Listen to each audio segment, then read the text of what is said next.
toprak, kayaların çok uzun yıllar içinde fiziksel, kimyasal ve biyolojik olarak parçalanması ve ayrışması sonucunda oluşur. Toprakları oluşturan kayalar, kalsiyum açısından fakir ise bu kayaların parçalanması ile asit topraklar oluşur.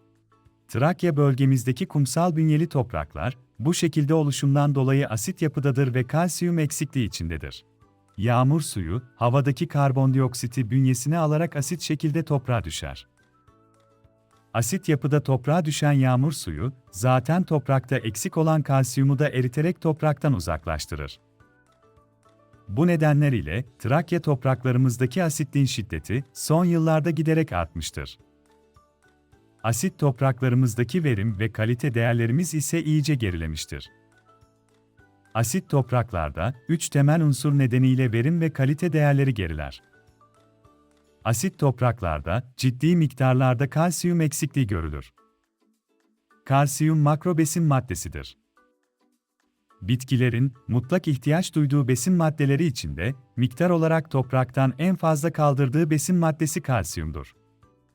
Bitki içinde mobil, yani hareketli değildir. Bitkinin yaşlı organlarından genç organlarına taşınamaz. Bu nedenle bitkiler yaşam süresi boyunca toprakta kalsiyum eksikliği hissetmemelidir. Neredeyse tüm bitkilerde geçerli olmak üzere, kalsiyum eksikliğinin genel belirtisi, sürgün gelişiminin azalması ve bitkilerdeki bodurlaşmadır.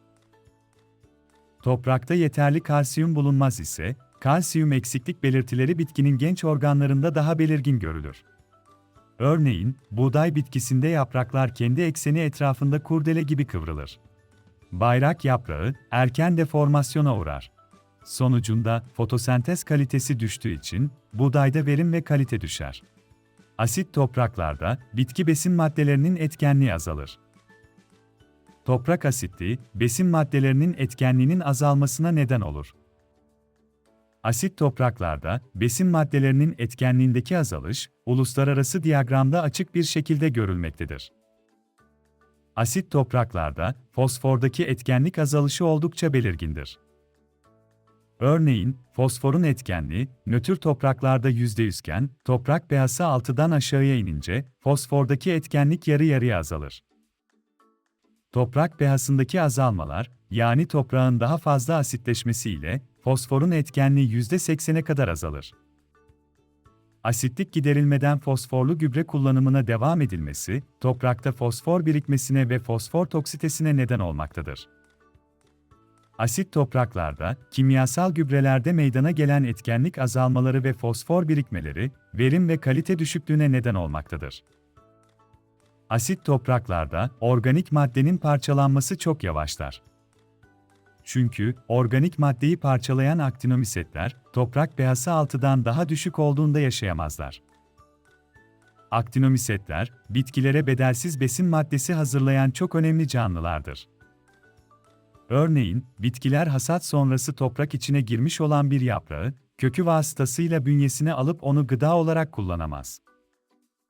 Aktinomisetler, toprak içine doğal yollardan girmiş olan organik maddeleri parçalayıp, bitkilere bedelsiz besin maddesi sunarlar. Asit topraklarda, bitkilere besin maddesi girişi çok azaldığı için verim ve kalite düşer. Granül Barkisan tarım kireci, tarla ziraatinde nasıl kullanılır? Uygulanacak granül Barkisan tarım kireci miktarı, toprağın asitlik derecesine göre belirlenir. Asitliğin kuvvetli olduğu topraklara daha fazla, asitliğin az olduğu topraklara daha az uygulanır.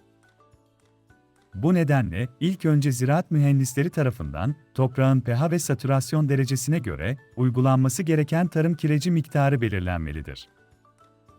Granül Barkisan tarım kireci, gübre atma makineleri ile kolaylıkla uygulanabilir. Toprak üzerine uygulanan granül Barkisan tarım kireci, karıştırma aletleri kullanılarak toprak içine karıştırılmalıdır. Yüksek miktarlardaki kullanımlarda, Big Bag ambalaj seçeneği için şirketimiz ile irtibata geçebilirsiniz.